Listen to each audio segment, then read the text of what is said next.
Romantic movies may be fun, but be careful about taking them too seriously. Welcome to MsMojo, and today we'll be counting down our picks for the top 10 terrible relationship lessons we learned from movies. I made you a painting. What? I call the painting Celebration. It's sexual and violent. Before we begin, we publish new videos every day, so be sure to subscribe for more great content. For this list, we're looking at some of the absolute worst sex and dating advice that we got from our favorite films. Would you like to go to the movies with me tonight? Number 10. A guy who's afraid of commitment just needs to find the right girl. Always believed in you.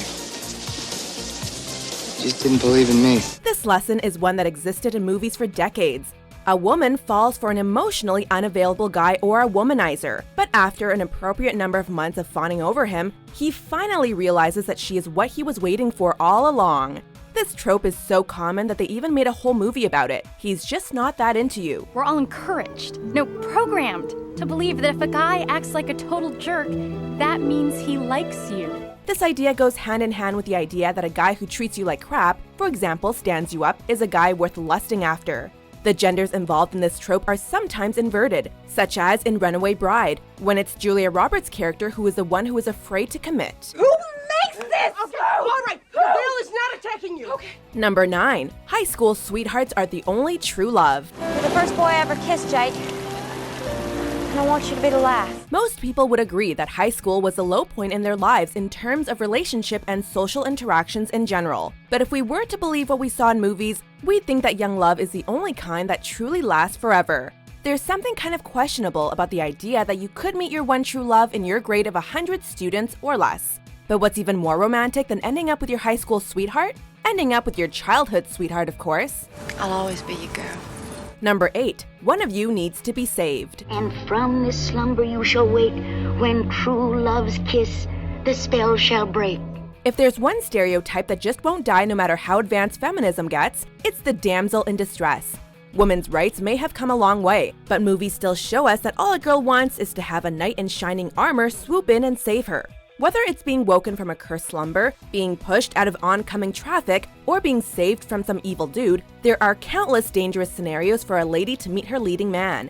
In some more modern films like The Hunger Games, this idea is reversed, with the man playing the damsel, but examples are still few and far between. I'm not gonna leave you. I'm not gonna do that. Number 7. Grand gestures fix everything. You complete me.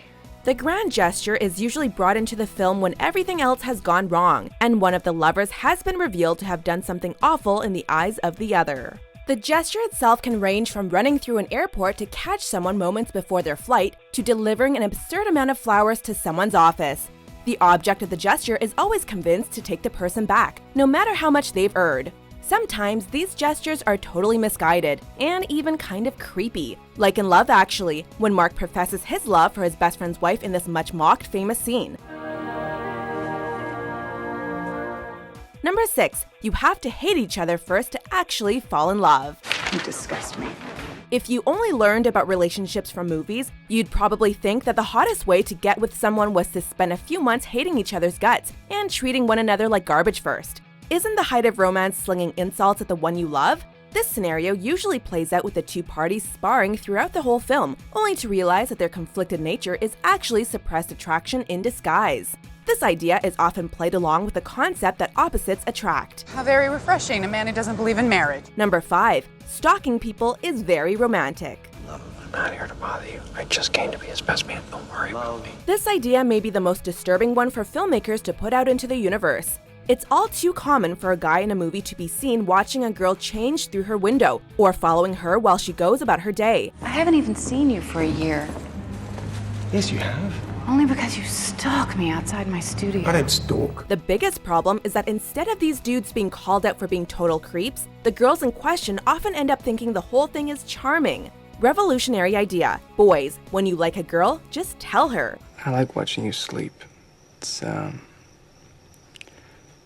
kind of fascinating to me. Number 4. Cheating is fine as long as it's with your soulmate.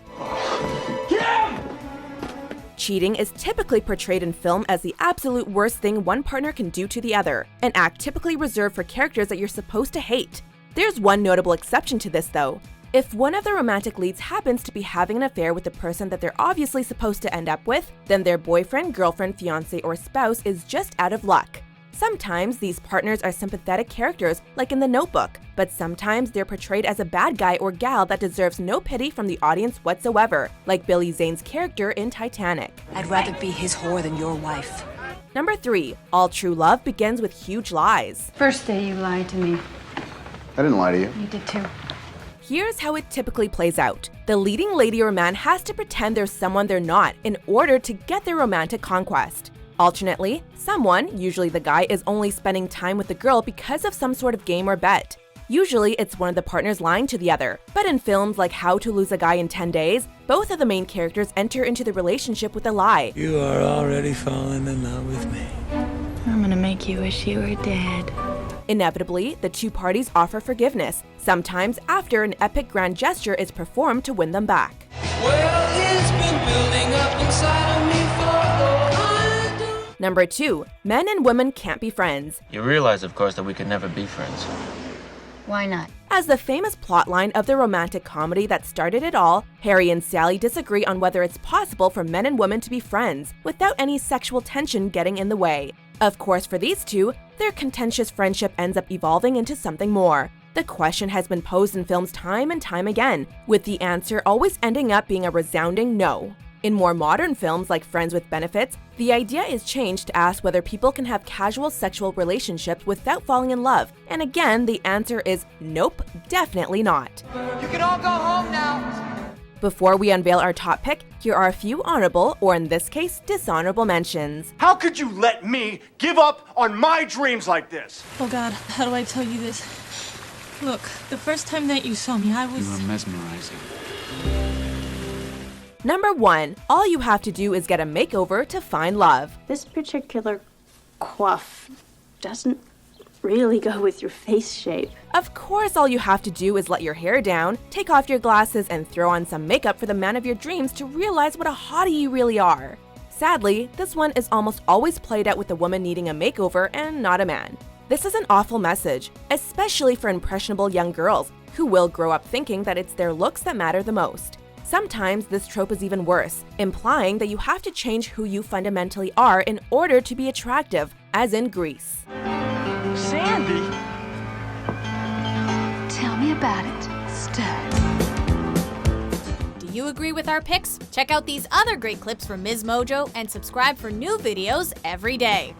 I got chills, they're multiplying.